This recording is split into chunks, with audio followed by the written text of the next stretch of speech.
Halo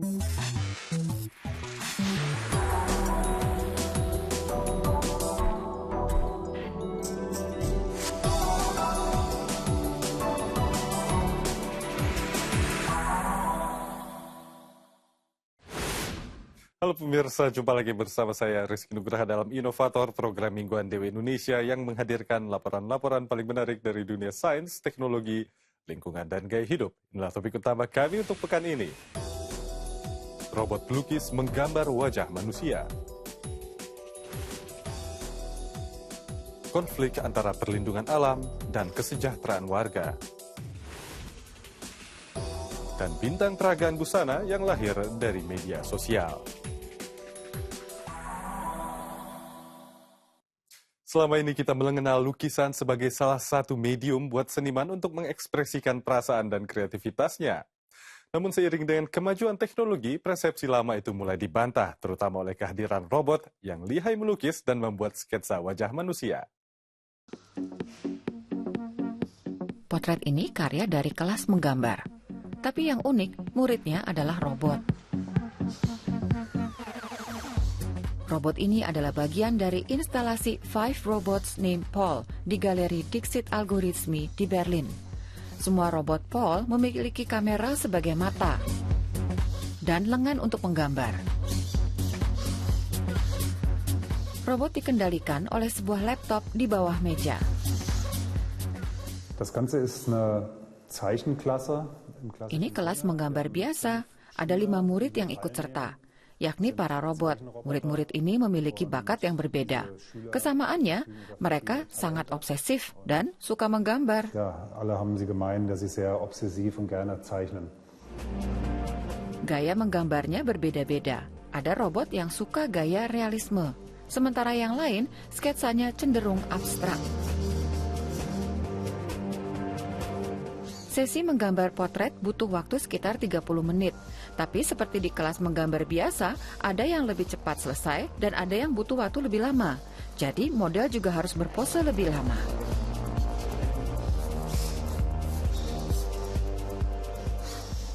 Das war ein lustiges Erlebnis. Ini pengalaman yang unik. Mesin-mesin kecil ini tidak hanya bekerja, tapi juga mengamati saya. Mereka tidak melihat ke kertas gambar. Ini tidak saya duga. Efek yang aneh dan pengalaman yang menarik.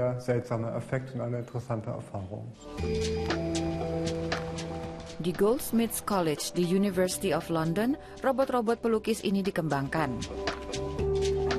Penemunya, Patrick Tresse, pria asal Prancis ini sudah sejak lama tertarik dengan seni dan teknologi. Awalnya, ia kuliah informatika, lalu belajar seni lukis. Karena mengidap penyakit, ia tidak lagi menggambar sendiri.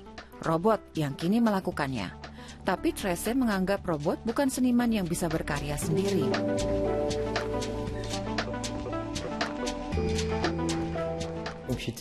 Computing kini digunakan untuk semua hal. Jadi kenapa tidak untuk seni? Memang ada spesialisasinya. Tapi banyak seniman yang juga menggunakan komputer. Ini hanya alat untuk bekerja. Tresse menganggap dirinya sebagai seniman di balik lukisan potret. Walau ia tidak menggambarnya sendiri, robot turut menggoreskan sebagian dari identitas seninya.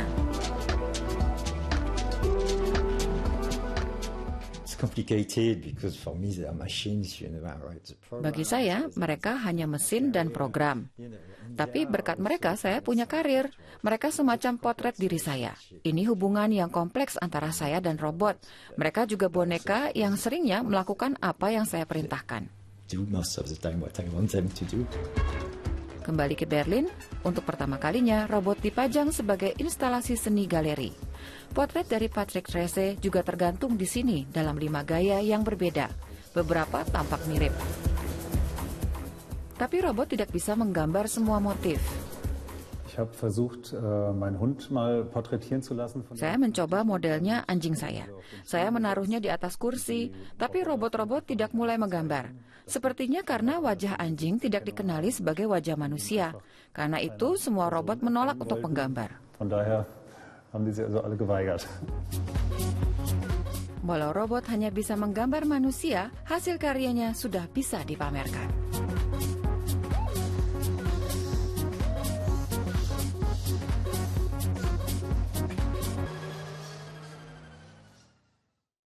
Selama ini pengidap penyakit kanker yang harus menjalani kemoterapi menderita berbagai jenis efek samping yang menambah derita mereka. Sejak lama pula dunia kedokteran berusaha mencari model terapi tambahan buat meminimalisir efek tersebut. Kini dokter di Jerman mengembangkan terapi olahraga yang diyakini akan mampu membantu pasien kanker. Efek positif olahraga bagi pasien kanker diteliti oleh pakar ilmu kedokteran olahraga di Rumah Sakit Universitas Ulm. Pasien datang langsung dari klinik untuk berolahraga. Bahkan pada saat kemoterapi yang biasanya sangat menyedot energi pasien. Bagi setiap pasien, Stefanie Otto merancang program latihan individual.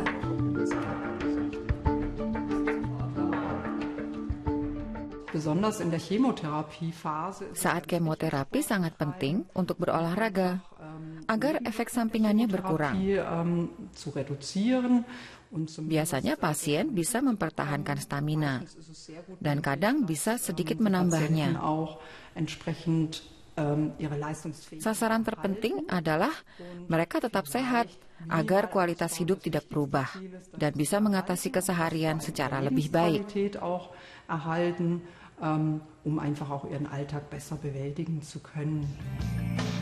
Dulu, pasien kanker diharuskan untuk beristirahat di tempat tidur. Kini, pasien disarankan untuk bergerak sebanyak mungkin. Karena saat berolahraga, pasien mengurangi hormon stres. Mereka telah melakukan sesuatu dan merasa lebih baik. Lagi pula, olahraga mendongkrak sistem kekebalan tubuh, mempercepat metabolisme, serta mengubah kadar faktor pertumbuhan tertentu dan hormon. Juga penting meningkatkan massa otot, sehingga ada cadangan tenaga. Kemoterapi melemahkan tubuh dan mengurangi otot.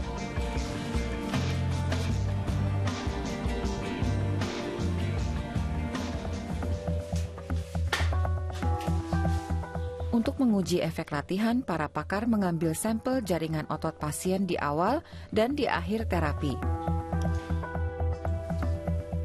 Sel otot dianalisa di laboratorium untuk mengetahui latihan apa yang paling efektif, memperbaiki aktivitas metabolisme dan massa otot, serta mekanisme apa yang menyebabkan perubahan tersebut.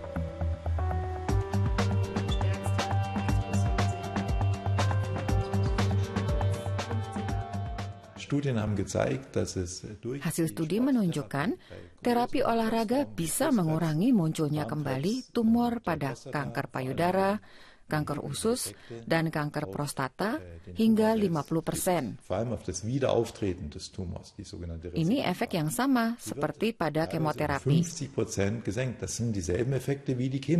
Tapi kemoterapi tetap harus dijalankan. Jika dua terapi dilakukan bersamaan, kemungkinan munculnya kembali tumor bisa semakin berkurang. Lewat proyek Rudern gegen Krebs atau Mendayung Melawan Kanker, para pakar kedokteran olahraga berhasil menjaga keaktifan para pasien setelah terapi. Semua berharap mereka tetap sehat dan kanker tidak kembali lagi. Olahraga yang dilakukan berkelompok tidak hanya memberikan efek positif pada fisik, tetapi juga untuk psikis. Pemirsa, minggu lalu kami mengajak Anda untuk berbagi kesan tentang pengobatan alternatif. Inilah jawaban paling menarik yang masuk ke meja redaksi tim inovator. Saudara Aulia Amran, seorang dokter, mengakui keampuhan terapi alternatif berbasis tanaman herbal. Praktik tersebut sudah dijalaninya sejak mahasiswa hingga sekarang. Terima kasih atas partisipasi Anda dalam Dewi Inovator Bertanya kali ini. Ikuti sesi berikutnya pekan depan.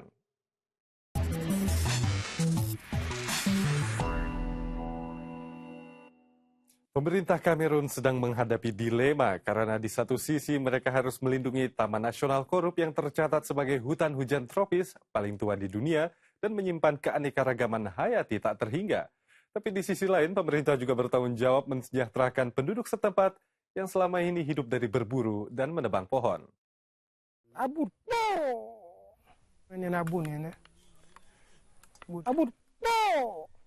John Ekpo sudah belajar berburu sejak masa remaja. Kalau membawa daging pulang, keluarga akan senang. Kalau tidak bawa apa-apa, keluarga tidak senang. Ini sudah tradisi. Kami tidak bisa makan dengan piring kosong. Hari ini, keluarganya makan daging binatang. Spesies terancam seperti monyet atau hewan sejenis landak di Kamerun tidak boleh diburu. Pemburu liar yang tertangkap bisa masuk penjara. Inilah para penjaga Taman Nasional korup di barat daya Kamerun.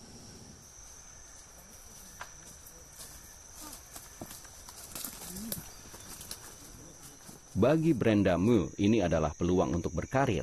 Dia berasal dari perkotaan. Tidak ada di keluarganya yang memburu.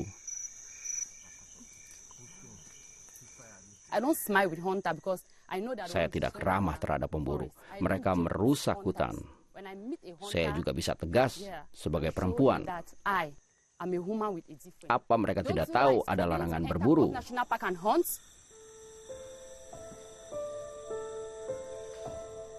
Sejak berabad-abad, penduduk tinggal di kawasan Taman Nasional dan berburu hewan hutan tropis. Tapi sekarang makin banyak spesies terancam punah, jadi peraturannya diperketat. Pekerja NGO memasuki hutan bersama para ranger.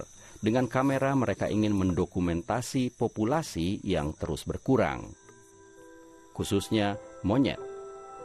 Seperti simpanse dan mandril yang terancam.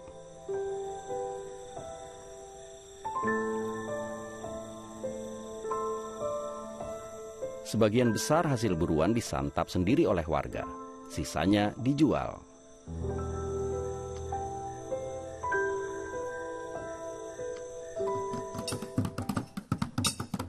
Di Desa Erat, Kepala Taman Nasional datang berkunjung.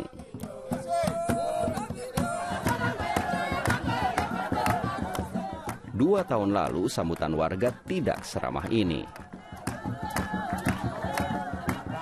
Tapi sekarang warga desa dan penjaga Taman Nasional bekerja sama. Warga menghormati peraturan dan ada imbalannya. Desa mendapat listrik tenaga surya. Kali ini warga yang jadi fokus. Untuk pertama kalinya, kami dilibatkan dalam setiap langkah. Kami diyakinkan bahwa ada cara lain untuk mendapat penghasilan dari Taman Nasional ini. Mereka bersama-sama menentukan zona khusus dan menandainya dengan papan petunjuk. Tampak jelas batas hutan lindung dan hutan masyarakat yang boleh diambil kayunya. Di hutan masyarakat, warga juga dibolehkan bertani. Faktanya dimanapun juga, melindungi lingkungan tanpa dibarengi upaya menyejahterakan penduduk lokal tidak akan berbuah banyak. Beruntung aktivis lingkungan di Kamerun punya segudang ide untuk mengembangkan perekonomian warga tanpa mengorbankan satwa dan habitatnya. Kini sebagian warga sudah berhenti berburu dan berbalik arah menjadi petani. Tapi tidak semuanya bisa diyakinkan tentang program baru tersebut.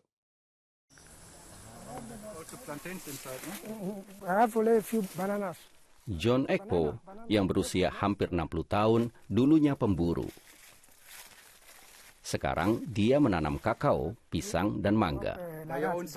Aktivis lingkungan berharap dia bisa meyakinkan pemburu yang lain. Saya dapat hampir 100.000 francs per tahun dari kakao. Bisa lebih banyak lagi. Panennya sangat mudah. Buah dipecah, ambil bijinya, jemur, lalu tinggal dijual.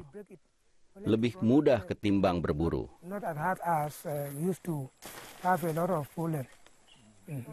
Pemburu harus berhari-hari berada dalam hutan, pekerjaan yang berbahaya.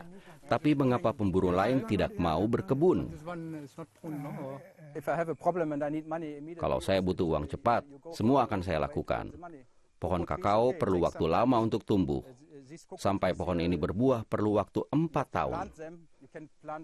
Tapi masih bisa menanam buah-buahan untuk penghasilan sementara. Jadi memang ada waktu lama yang harus dijembatani.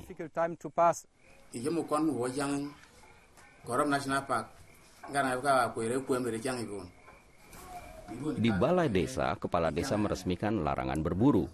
Semua kepala keluarga setuju. 10 pria menyerahkan senjata mereka kepada para aktivis lingkungan.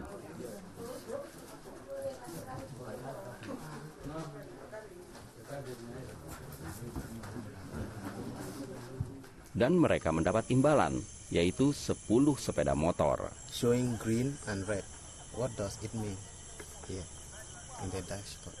Pria-pria ini diajari cara mengemudi motor. Nantinya mereka bisa mendapat penghasilan sebagai tukang ojek atau sebagai kurir.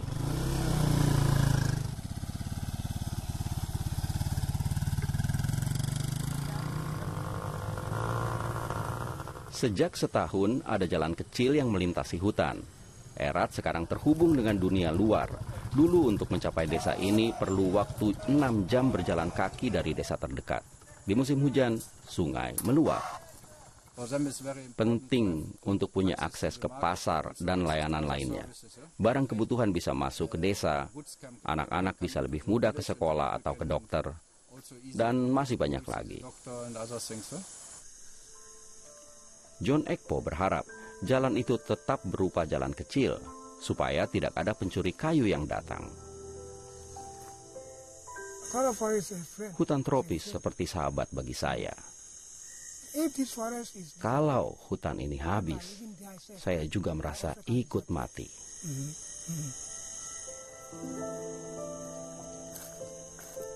Rasa memiliki adalah perlindungan alam yang terbaik.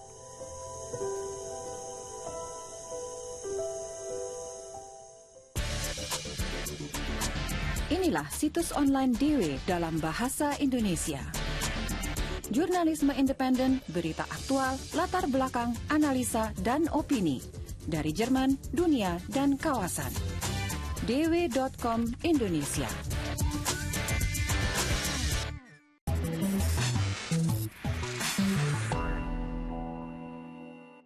Seorang model biasanya memimpikan berjalan di panggung busana mewakili perancang ternama dunia, entah itu di Paris, Milan, atau kota New York.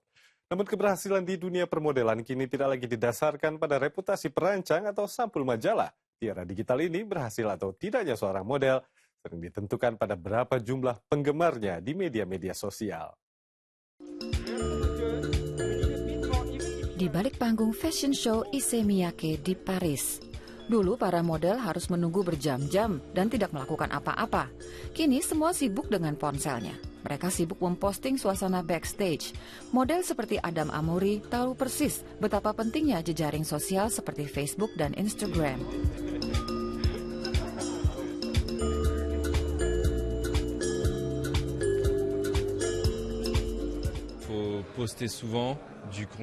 Harus sangat aktif dan memposting foto yang berkualitas. Kami harus berinteraksi dengan fans dan menanggapi komentar yang masuk. Tidak boleh ada yang diabaikan, banyak yang harus dikerjakan. Tujuannya memperoleh fans sebanyak mungkin, supaya nilai pasar sendiri meningkat. Kalau ada dua model yang sosoknya mirip, yang satu punya jutaan fans, dan yang satu lagi hanya ribuan, jelas sudah siapa yang mendapat pekerjaan. Saya bekerja untuk majalah mode, dan ada kantor agen casting di gedung kami. Saat casting, yang penting adalah keaktifan model di jejaring sosial. Ada berapa banyak fansnya. Dari situ terlihat pengaruhnya. Ini penting bagi para desainer. Salah satu agensi model terkenal dunia, Elite, juga mengikuti tren ini. Para pelanggan memperoleh profil model dengan informasi kesuksesan mereka di jejaring sosial.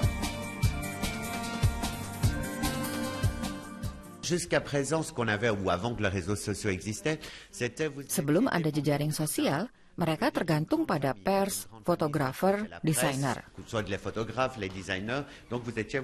Semua dari kalangan mode, mereka yang menentukan apakah model layak tampil atau tidak. Kini situasinya berubah. Model bisa menentukan sendiri kesuksesannya di mata publik.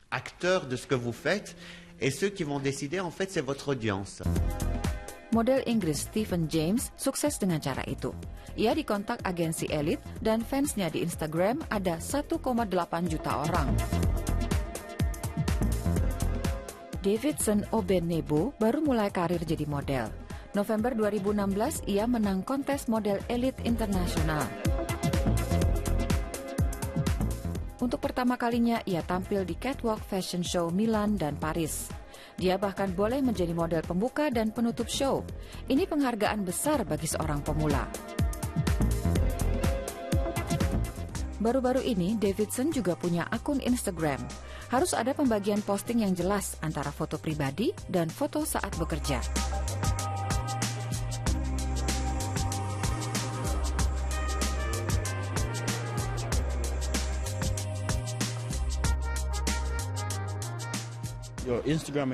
Instagram dan Facebook seharusnya dimanfaatkan untuk memposting pekerjaan yang telah dilakukan, seperti menjual merek sendiri. Jika Donatella mencari Davidson, satu dari dua cara tercepat menemukan Davidson adalah lewat Facebook dan Instagram. Lewat jejaring sosial, model-model ini memiliki pasar tersendiri dan juga pengaruh. Pada model perempuan, efeknya lebih dahsyat lagi. Supermodel Cara Delevingne punya 50 juta follower dan Kendall Jenner bahkan lebih dari 100 juta. Sebagian wisatawan yang gemar bertualang biasanya tidak merasa cukup menginap di hotel berbintang di tengah kota atau bahkan berteduh di dalam tenda di tengah alam liar. Mereka kini bisa menginap di hotel es yang terletak di utara Swedia. Tamu hotel harus tidur di kamar yang terbuat dari salju dan es dengan suhu 5 derajat Celcius. Bagian utara Swedia kala musim dingin, 200 km di utara lingkaran kutub utara. Anna Ulun sedang dalam perjalanan ke desa Jukkasjärvi di atas sungai Torne yang membeku. Di sini berdiri hotel pertama yang terbuat dari es. Fotografer itu punya hubungan erat dengan daerah ini. Selama bertahun-tahun ia membimbing sejumlah seniman saat berkarya dan ia juga bekerja sebagai seniman es. Ia menerbitkan buku berisi foto-foto tentang hotel itu.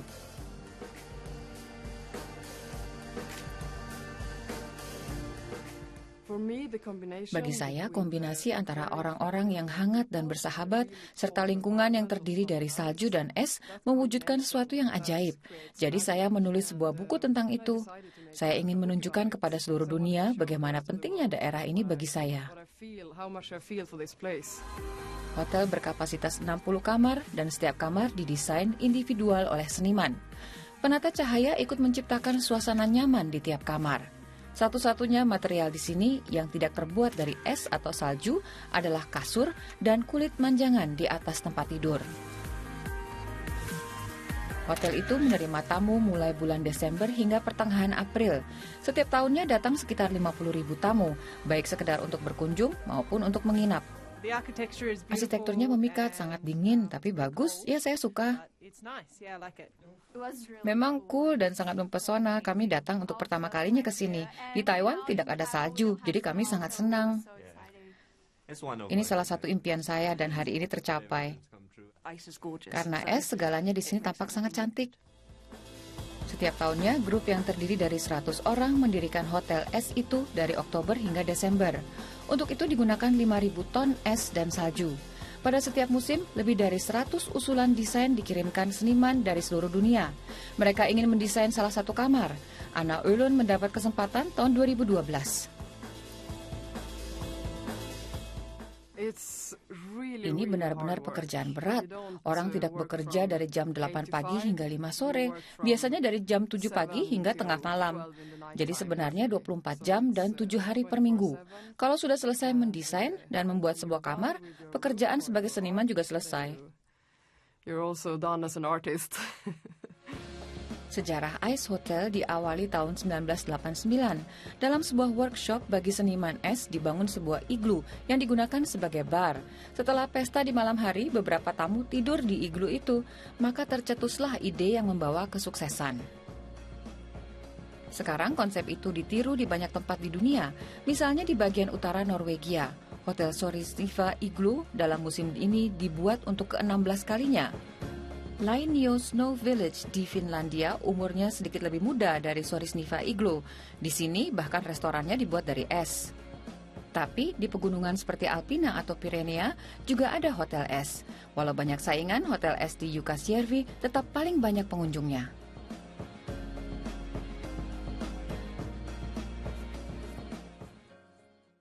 Pemirsa, ikuti terus sesi Tanya Jawab Dewi Inovator di Facebook dan Twitter karena setiap pekan kami akan mengajak Anda berdiskusi tentang isu-isu paling seru seputar sains, teknologi, dan lingkungan. Demikianlah Inovator untuk kali ini. Di situs dewi.com/inovator Anda bisa menonton ulang siaran kami secara lengkap setiap saat. Video-video inovator paling menarik juga bisa Anda tonton ulang di kanal YouTube kami Dewi Indonesia. Dan buat Anda yang ingin menyimak laporan kami lewat smartphone, silakan mengunduh aplikasi Deutsche Welle di App Store atau Google Play. Saya Rizky Nugraha mengucapkan terima kasih atas kebersamaan Anda. Sampai jumpa dan salam.